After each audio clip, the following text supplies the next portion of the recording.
Bismillahirrahmanirrahim. Assalamualaikum warahmatullahi wabarakatuh. Selamat berjumpa anak-anakku, mahasiswa-mahasiswi agribisnis ya. Dalam mata kuliah pada pagi hari ini kita akan membawakan materi tentang konservasi tanah ya. Konservasi tanah ini penting ya dipelajari karena kita bagaimana sebagai seorang ahli di bidang pertanian dapat memberdayakan atau dapat memanfaatkan tanah sebaik mungkin dan juga dapat menjaga tanah sebaik mungkin agar tanah itu bisa ditumbuhi tanaman sepanjang masa ya, begitu, dengan produksi yang konstan tentunya ya. Mari kita mulai saja ya. Kalau kita melihat definisinya ya, ini konservasi tanah ini adalah penempatan sebidang tanah pada cara penggunaan sesuai dengan kemampuan ya, sesuai dengan daya dukung ya kemampuannya, dan juga bagaimana kita memperlakukan dengan syarat-syarat yang diperlukan agar tidak terjadi kerusakan tentunya ya.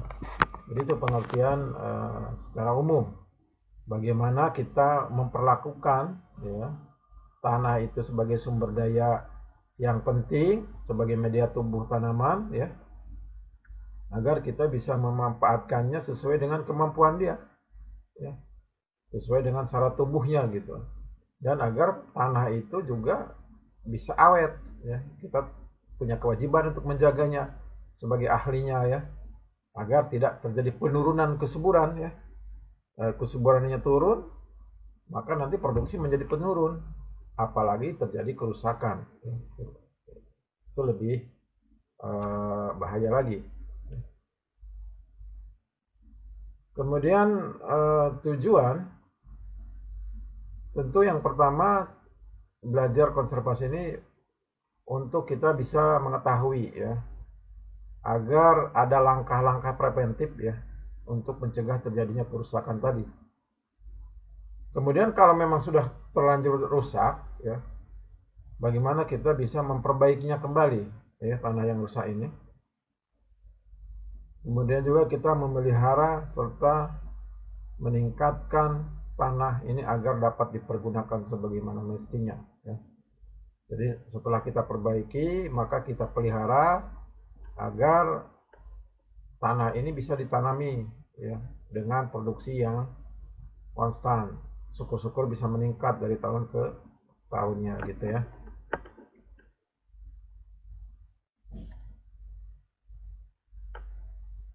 Sebentar, ini foto saya menghalangi ini. Kemudian yang menyebabkan kerusakan tanah ya, itu di daerah-daerah tropis umumnya itu paling banyak itu akibat adanya erosi, erosi tanah. Definisinya apa sih erosi? Ya, erosi ini adalah proses perpindahannya tanah ya, atau bagian tanah ke tempat lain melalui media alam atau air. Jadi adanya hujan ya, hujan ini jatuh turun di suatu lahan yang miring, berbukit-bukit ya, berbukit-bukit atau pegunungan. Ternyata tanah itu sudah gundul ya, karena apa? Hutannya ditebang untuk misalnya pertanian sayuran dan lain sebagainya, atau bahkan ditinggalkan. Nah, si air hujan ini jatuh langsung ke tanah, memecahkan partikel-partikel tanah yang menyebabkan tanah lapisan atas ini tergerus ya, terdorong oleh aliran air. Nah, inilah namanya terjadi perpindahan tanah itu dari satu tempat atas ke bawah, ini yang dikenal dengan namanya erosi tadi ya. Kemudian beberapa erosi macamnya itu ada erosi yang secara geologis alami normal, ada juga erosi yang dipercepat. Kemudian bentuk daripada erosi tanah ini ada berbagai bentuk, ada lembar, itu berarti seperti karpet didorong lepas satu lapisan, itu kan lembar per lembar gitu ya. Kemudian ada alur seperti alur-alur gitu, parit-parit gitu ya. Ada juga yang memang tebing-tebing sungai, itu kan ada longsoran tebing sungai ya, itu salah satunya seperti tordis ya. Itu dia dampak daripada jenis-jenis daripada erosi itu ya.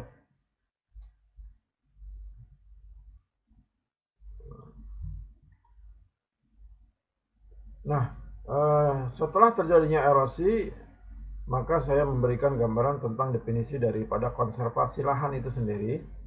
Jadi adalah usaha memanfaatkan lahan dalam usaha tani. Kalau tadi kita bicara tentang tanah, meningkat ke yang lebih luas adalah lahan ya. Konservasi lahan adalah usaha pemanfaatan lahan dalam usaha tani dengan memperhatikan kelas kemampuannya dan dengan menerapkan kaidah-kaidah konservasi tanah dan air agar tanah atau lahan tersebut dapat digunakan secara lestari, sustainable.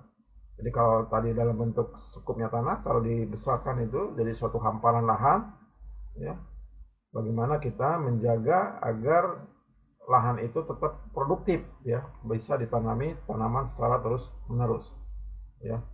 Oleh karena itu kita memanfaatkan lahan itu sehati-hati mungkin, menerapkan kaidah-kaidah konservasi. Nanti akan dijelaskan apa sih salah satu kaidah-kaidah konservasi.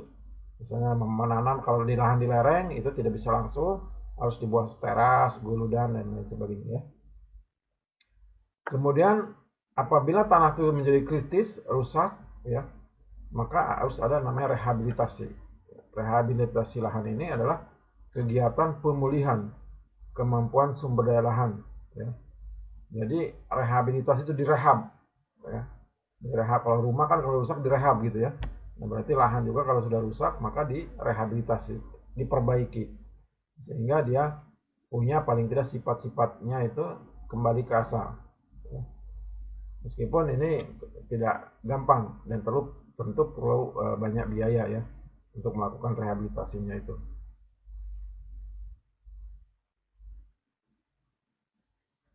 Kemudian selanjutnya adalah siklus hidrologi. Ya. Ini adalah salah satu komponen yang terlibat langsung ya di dalam proses terjadinya erosi tentunya ya. Ini ada awan. Ini siklus hidrologi bisa Anda jelaskan. Ini bisa dari air ya, ini air apa namanya, air laut misalnya menguap ya, terjadi kondensasi ya, kemudian turun hujan nanti ya, hujan kan dibawa oleh angin, kadang-kadang awannya di tempat A ternyata hujannya di tempat B. Kemudian hujan ini turun di daerah-daerah yang lebih tinggi ya, tentunya kalau dia tanahnya ada banyak pohon berarti tanah itu, air itu banyak diserap oleh tanah ke dalam ya. Nah, kemudian juga akan menjadi aliran bawah tanah sehingga kemudian air itu menjadi sumber air mata air dan juga sumber air daripada sungai ya. Sehingga kalau banyak hutan maka sungai-sungai di sekitarnya masih jernih. Jadi dulu itu di pagar alam itu sungai itu masih jernih, bisa diminum langsung airnya karena hutannya masih bagus. Jadi yang banyak itu sumber air sungai itu dari aliran bawah tanah. Tapi sekarang kalau dengan banyak pertambangan misalnya kan, banyak lahan dibuka, maka air hujan yang turun itu sedikit yang meresap ke dalam tanah, tetapi banyaklah mengalir di permukaan tanah bahkan membawa erosi. Sehingga air itu mengalir menuju sungai, membawa zat padat larut atau membawa material tanah ya, sehingga sungai itu menjadi keruh berwarna coklat ya. Jadi sungai Musi itu kalau musim hujan itu warnanya coklat. Itu apa? Karena di daerah hulunya itu banyak terjadi erosi ya. Sehingga aliran air itu mengandung tanah, mengandung zat padat larut yang banyak gitu ya. Ini juga sama ya, siklus hidrologi ya. Artinya kalau terjadi penggundulan hutan maka erosi akan banyak. Atau misalnya zaman dulu dikenal dengan ladang berpindah, orang menebang kemudian dibakar ya, itu ditanami hanya 1-2 kali tanam masih bagus, tetapi tahun ketiga itu sudah tidak bagus lagi, mereka tinggalkan. Ya, pada saat mereka tinggalkan itu kadang-kadang tanahnya terbuka sehingga banyak terjadi erosi juga, ya.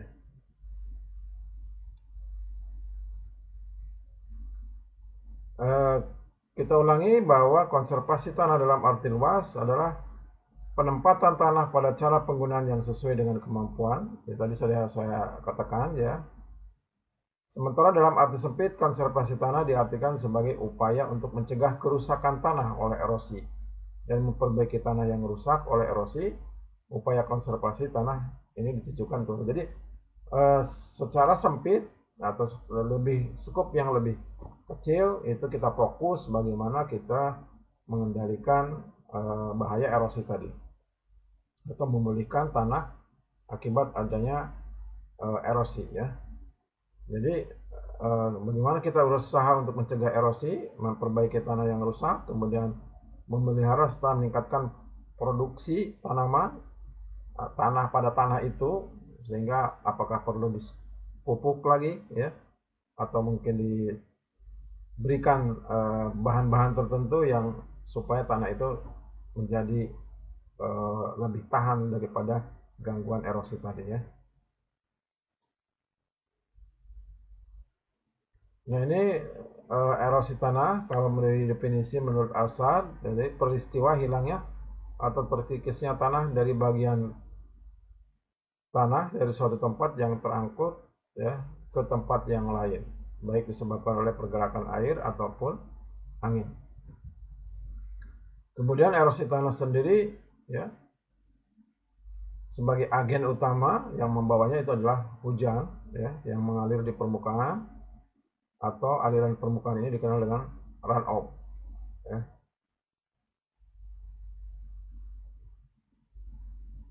Kita lanjut.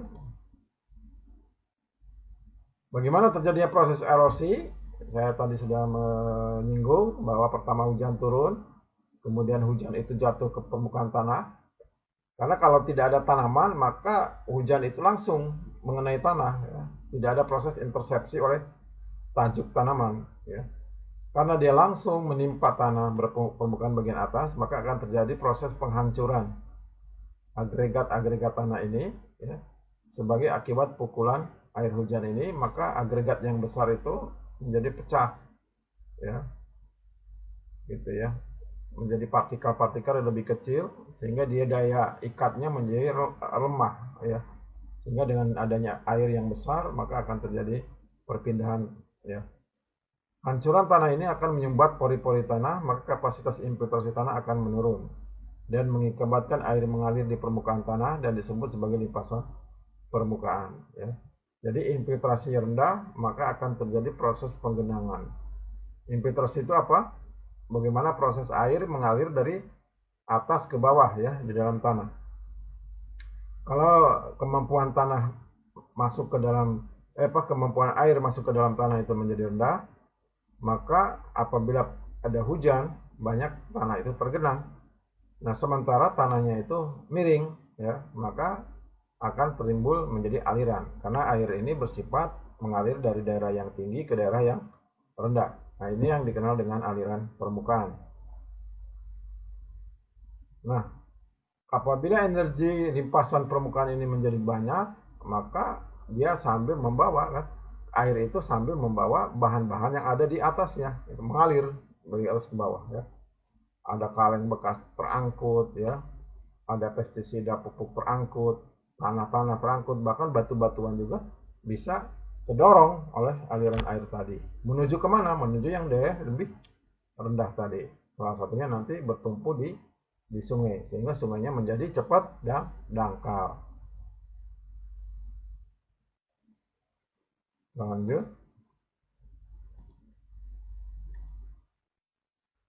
Nah, faktor apa yang mempengaruhi erosi, ya? Faktor-faktor yang mempengaruhinya ini terhadap konservasi tanah. Ini salah satunya adalah faktor yang mempengaruhi erosi. Itu yang pertama, kalau kita rumuskan di dalam suatu persamaan fungsi E atau erosi adalah fungsi daripada FTRMI. Jadi FV itu adalah vegetasi tanaman, ya. Kalau tanamannya banyak, yang rimbun, pasti erosinya sedikit, ya, karena energi air hujan yang jatuh menjadi sedikit, ya. dan juga banyak air yang terserap ke dalam tanah. Kemudian T itu apa? Tanah, faktor tanahnya tersendiri.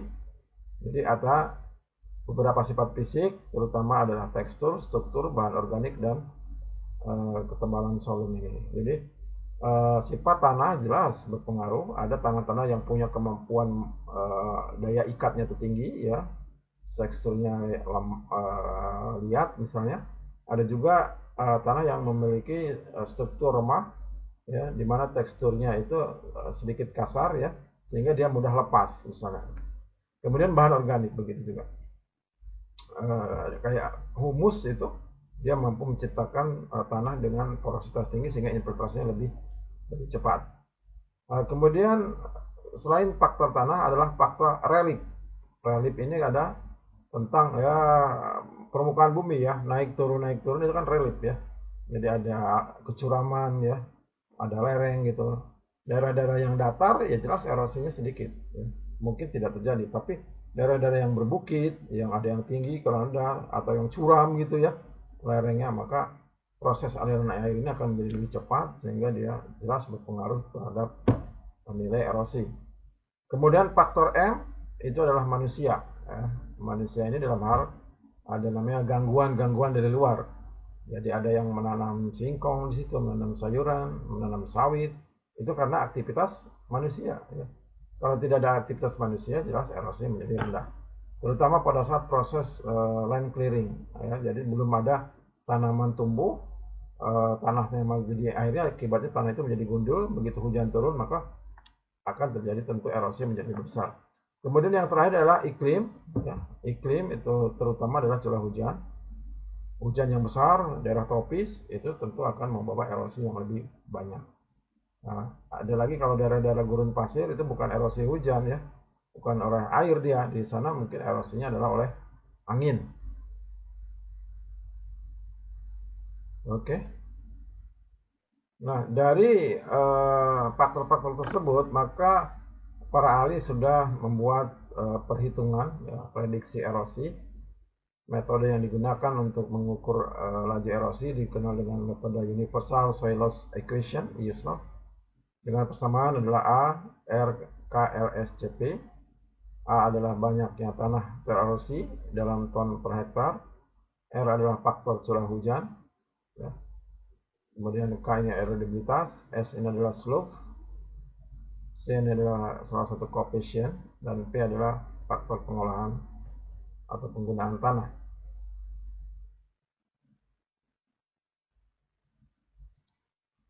Jadi kemudian erosi ini dampaknya bisa langsung, bisa juga tidak langsung, ya. Ini contoh dampak langsung daripada erosi ini adalah hilangnya lapisan tanah bagian atas, ya. Padahal tanaman itu, ya, tumbuh tergantung kepada kesuburan tanah lapisan atas. Jadi solum itu biasanya atau kedalaman lapisan atas itu antara 0 sampai 30 cm. Disitulah volume akar paling banyak, distribusinya juga paling banyak, kemudian kondisi hara juga di situ banyak, sehingga tanaman itu akan tumbuh baik apabila status hara dalam tanah yang ada dalam kedalaman 0,30 cm itu dalam keadaan bagus, banyak. Begitu tanah lapisan atas tererosi, maka akan terjadi degradasi, ya. Yang muncul adalah lapisan kedua yang misalnya warnanya lebih merah, unsur haranya lebih sedikit, tanahnya juga lebih padat, maka pertumbuhan tanaman pasti akan terganggu dan produktivitas tentu tanah akan menjadi menurun, ya. Nah, jadi ini perlu diperhatikan. Jadi dampak erosi ini, ya, sangat luas, sangat besar apabila dia bisa berhasil mengangkut tanah lapisan atas, ya, 20 cm di bawah, didorongnya, dihabisinnya. Bayangkan kalau misalnya 1 tahun, per tahun itu 5 cm dia terkikis, maka dalam 10 tahun sudah 50 cm. Maka baru 5 tahun saja sudah terdegradasi. Yang tumbuh apa nanti? Alang-alang. Singkong tidak bisa tumbuh, sayuran tidak bisa tumbuh. Akibat apa? Dampak langsung daripada erosi ini. Dan ini nilainya besar sekali kalau dirupiahkan. Hilangnya tanah lapisan atas, ya, ke bagian turun ke bagian bawah, dan hilang hanyut ke sungai, itu berapa, bisa mungkin hitungannya bisa miliar dalam 1 hektar. Ya. Satu lapisan 10 cm saja, kalau dikalikan luasnya dengan 1 hektar, ya 10 cm itu kurang lebih 0,1 meter. Nah, kali 10.000 meter persegi, maka didapat 1.000 meter kubik, ya 1.000 meter kubik tanah hilang. Ya, tanah hilang yang mengandung apa? Mengandung unsur hara di situ. Itu bisa dirupiahkan, berapa nitrogen yang hilang, berapa fosfor yang hilang, berapa kalium yang hilang, belum lagi berapa cacing tanah yang hilang di situ, ya. Nah, untuk memulihkan lapisan tanah kedua bisa lapisan tanah ke-1 itu perlu waktu yang cukup lama, ya. Nah, inilah dampak dari erosi sangat luar biasa.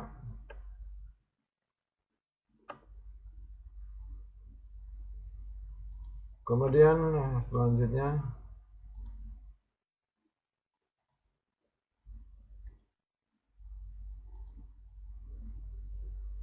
dampak tidak langsungnya, dampak tidak langsung adalah berkurangnya alternatif penggunaan lahan. Nah, biaya untuk perbaikan sangat tinggi tentunya, dan juga mungkin ada bangunan-bangunan yang rusak yang harus diperbaiki. Kemudian umur waduk turun, frekuensi dan besarnya banjir meningkat. Jadi ini begini, jadi tidak langsungnya dalam jangka panjang terjadi perubahan-perubahan. Tadinya mungkin tanaman lahan itu bisa ditanami sayuran, ya, kacang panjang, timun dan sebagainya.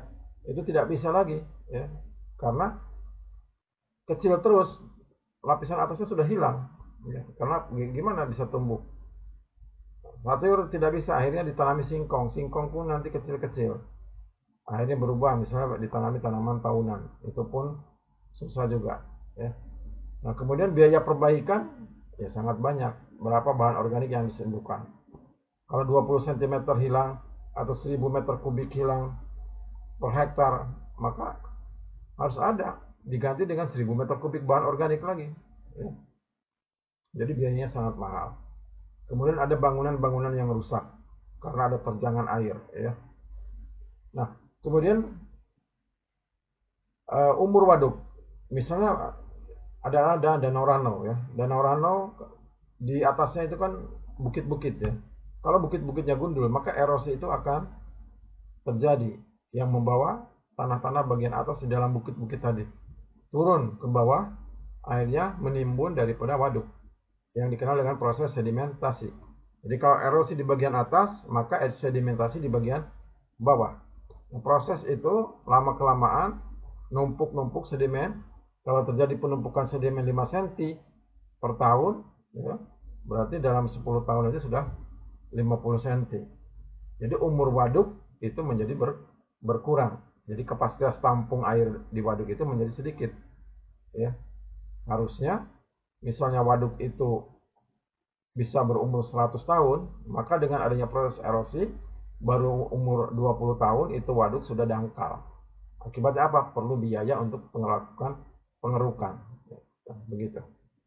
Jadi ini dampak erosi yang tidak langsung, dan ini terjadi di daerah kita, ya. Nah, bagaimana cara mencegah erosi, ya? Jadi tindakan preventif ini mencegah erosi ada dikenal dengan metode konservasi tanah untuk mencegah erosi ini. Yang pertama adalah dengan metode vegetatif, kemudian metode mekanik, dan metode kimia.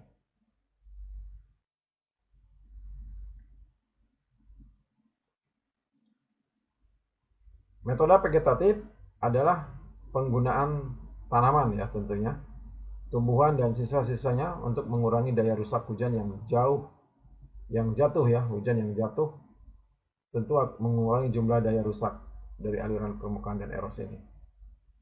Fungsinya apa? Bagaimana untuk melindungi tanah terhadap daya rusak, butir-butir hujan melindungi tanah terhadap daya rusak, dan meningkatkan kapasitas infiltrasi. Jadi kita melakukan penghijauan kembali yang dikenal dengan reboisasi, ya. Yang pertama kita harus menanam tanaman yang cepat tumbuh, paling tidak, ya, baik dari rumput mungkin, ya, kacang-kacangan, kemudian tanaman-tanaman tahunan yang albisia dan lain sebagainya yang memang cepat tumbuh, ya.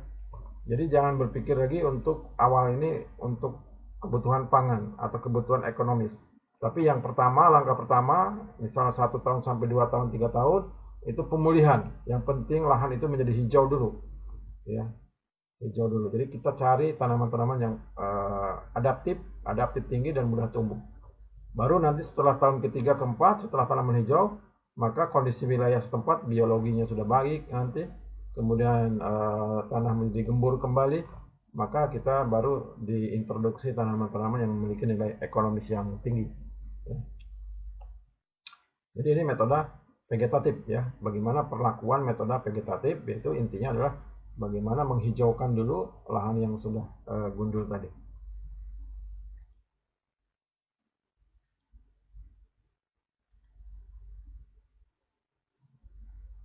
Kemudian metode mekanik atau fisik ya.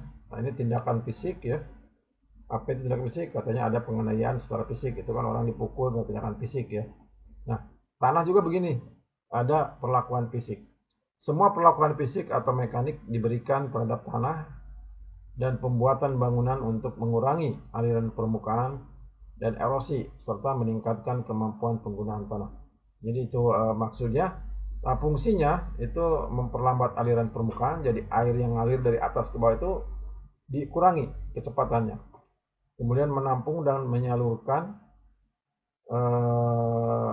aliran ini sehingga dia kekuatannya berkurang, jadi ada proses penghambat ya, ditampung sedikit-sedikit, kemudian memperbesar infiltrasi, kemudian meningkatkan penyediaan air. Jadi begini, tindakan secara fisik itu kalau misalnya ada lahan, ya, lahan itu miring, maka kita bagaimana mengatur aliran air itu tidak langsung dari atas turun ke bawah. Jadi dia diajak berputar dulu keliling dulu, baru nanti dialirkan. Itulah namanya ada parit keliling searah dengan lereng, ya. Begitu ada parit.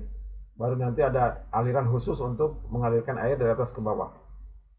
Alir air dari atas ke bawah juga kita hambat, jangan sampai langsung turut ya. Jadi ada sekat-sekat ya. Jadi seperti tangga ikan. Nah, gitu. Ya. Jadi air itu nanti begini dia. Jadi dari atas tiga langsung begitu, tapi air itu langsung ada begini. Jadi ada proses penghambatan aliran. Kemudian membuat check dam. Jadi ada parit-parit alami yang ada di dalam lingkungan bukit itu kita dam ya, kita dam, misalnya kita ada kumpukan batu-batu diisi tanah kemudian ditanami oleh tanaman. Nah, sehingga air itu nanti tersimpan sementara dulu, baru kalau sudah kepenuhan baru ngalir ke tempat di bawahnya. Nah, ini ada check dam, proses di mana membuat tampungan sementara kemudian mengalir.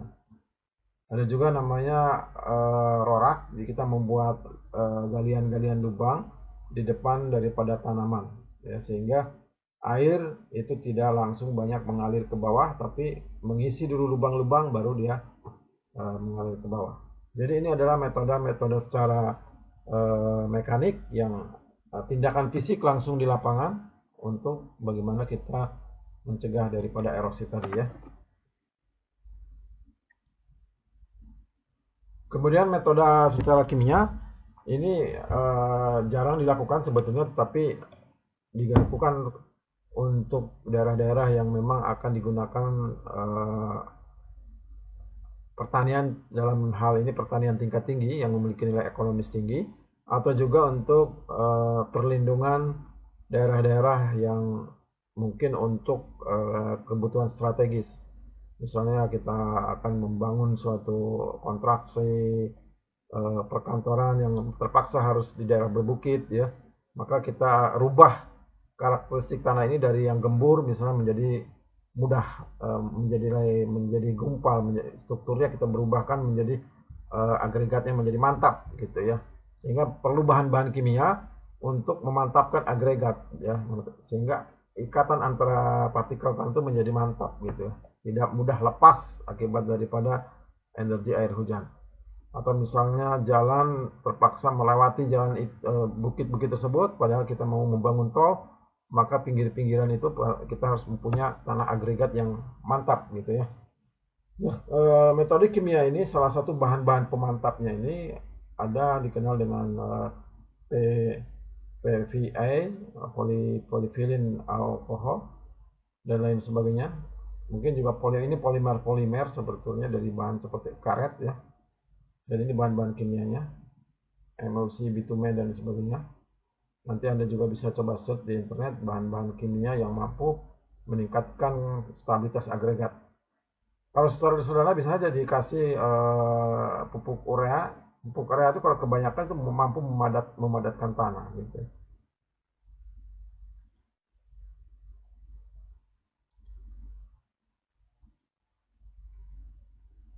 Jadi ini masih jadi pemantapan agregat ya, kimia sudah saya uraikan tadi. Kemudian bagaimana sih agar pertanian ini menjadi sustainable, berkelanjutan, ya, baik, proses produksi berjalan dengan bagus, dan juga produksi meningkat dan terus menghasilkan layak secara ekonomis. Maka ada yang dikenal dengan namanya usaha tani konservasi terpadu. Jadi usaha tani konservasi terpadu ini adalah suatu usaha tani yang menekankan pada upaya pelestarian pemanfaatan lahan semaksimal mungkin sepanjang tahun untuk meningkatkan produksi pertanian, bisa pangan, hortikultura, perkebunan, dan integrasi dengan ternak. Jadi petani itu nanam sayuran, juga ada ternak. Ya, jadi nanti ada juga misal tanaman-tanaman rumput di sekelilingnya, atau misalnya nanam jagung. Jadi jagungnya diambil oleh petani itu, dijual, ya, dimakan. Kemudian daunnya, tongkolnya atau batangnya itu untuk ternak sapi gitu ya. Nah, kemudian sapinya tadi menghasilkan kotoran yang bisa menjadi pupuk. Pupuknya dikembalikan kepada lahan itu sendiri. Ya, jadi siklusnya ini terpadu. Kemudian ya sapinya sendiri, dagingnya tentu untuk sebagian dimakan, juga bisa untuk dijual untuk memperbaiki taraf ekonomi dari masyarakat setempat itu ya. Ini namanya konservasi atau pertanian dikenal dengan pertanian terpadu, usaha konservasi secara terpadu ya. Nah, bagaimana kalau kita tidak dilakukan konservasi terpadu dan tidak dilakukan tindakan konservasi, maka akan timbullah lahan-lahan kritis. Nanti Anda coba cari di internet bahwa berapa banyak lahan kritis di Sumsel. Itu sudah sangat banyak ya. Di daerah Das Musi misalnya. Kemudian lahan kritis ini apa sih? Yaitu tanah-tanah yang tidak produktif lagi, yang tumbuhnya alang-alang ya. Mungkin kalau ditanam di singkong aja biasanya sebetis, sekarang satu telunjuk saja, ya, bertahun-tahun tidak ditumbuh. Nah, ini sudah ada kritis ya. Dengan kondisi yang tidak memungkinkan untuk diusahakan sebagai lahan pertanian, tanpa usaha-usaha rehabilitasi lebih dahulu. Lahan-lahan bekas tambang itu sebagian besar menjadi lahan kritis ya. Nah, lahan kritis ini juga bisa terjadi akibat karena erosi yang terus menerus. Karena erosi yang tidak dicegah maka akan membawa tanah bagian atas, katakanlah 1 cm, 2 cm, 5 cm per tahun, misalnya 5 cm saja, kalau 10 tahun sudah 10 kali 5 ada 50 cm tanah bagian atas hilang. Nah, bagaimana ini? Artinya apa? Menjadi kritis. Manusia aja kalau sudah kritis kan harus masuk ICU. Ya, lama pemulihannya, apalagi tanah. Tanah juga demikian. Kalau sudah kritis, kamu tidak usah beli, ya. Berapa banyak biayanya? Atau nilai jualnya harus turun. Ya, jadi sebagai orang agribisnis, ya, Anda harus menilai layak suatu kelayakan tanah. Ya, bisa dinilai economic value-nya. Ya. Beda misalnya tanah di Pagaralam harganya misalnya beda dengan tanah di Palembang. Nah, kalau misalnya lahan-lahan yang sudah tererosi itu kan kelihatan warnanya merah tanahnya kan, tidak ada lagi tanaman-tanaman yang tumbuh di situ ya, yang adalah alang-alang, itu nilainya beda dengan tanah yang masih hutan ya. Nah, kalau dia mau ditanami karet, yang mana yang lebih bagus begitu? Yang kritis mungkin perlu waktu 5 tahun kamu untuk memulihkannya kembali. Itu pun dengan biaya yang sangat tinggi. Sehingga nilai jualnya juga menjadi rendah. Nah, inilah Anda harus paham bagaimana mengkaitkannya kepada nilai-nilai ekonomi ya dari suatu tanah ya. Nah, ini contoh salah satu pertanian terpadu yang menerapkan usaha konservasi ya. Di sini ada semacam guludan ya. Ini kemudian ini daerah yang mau ditanaminya, kemudian ini guludannya, ini sistem teras, padahal tanahnya miring ya. Jadi kalau dia tanah ini tidak dibuat teras-teras seperti ini, maka dia air akan jatuh langsung saja.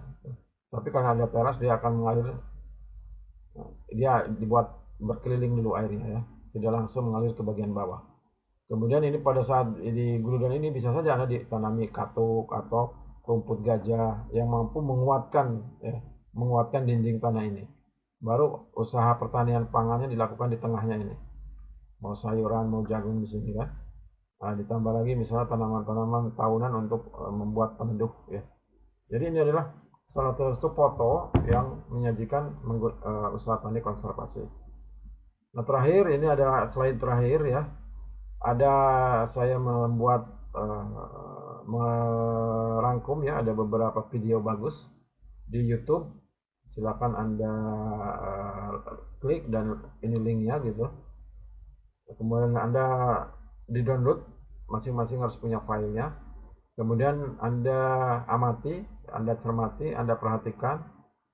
Kemudian Anda membuat suatu resume atau tulisan dari apa yang ada di dalam video ini. Ada 1, 2, 3, 4, 5 video ini. Jadi cerita buat narasinya ya. Jadi Anda harus mengamati betul dan tidak boleh mencontek kepada temannya. Ya, jadi betul-betul Anda membuka dari awal sampai akhir dan Anda membuat tulisan rangkuman dari apa yang disampaikan di dalam video itu. Nah, dengan bahasa Anda sendiri. Ya, karena nanti tugasnya akan saya lihat ya. Jadi ini tugas yang berapa ini? Mungkin tugas yang ketiga ya. Nah, ini merangkum dari video yang ada di sini. Barangkali karena saya mungkin di luar kota pada pertemuan kali ini mungkin tidak bisa bertatap muka langsung, jadi Anda bisa mengamatinya di dalam atau mengikuti di dalam YouTube yang akan saya sebar sebentar lagi. Demikian yang bisa disampaikan. Wabillahi taufiq wal hidayah. Wassalamualaikum warahmatullahi wabarakatuh. Terima kasih.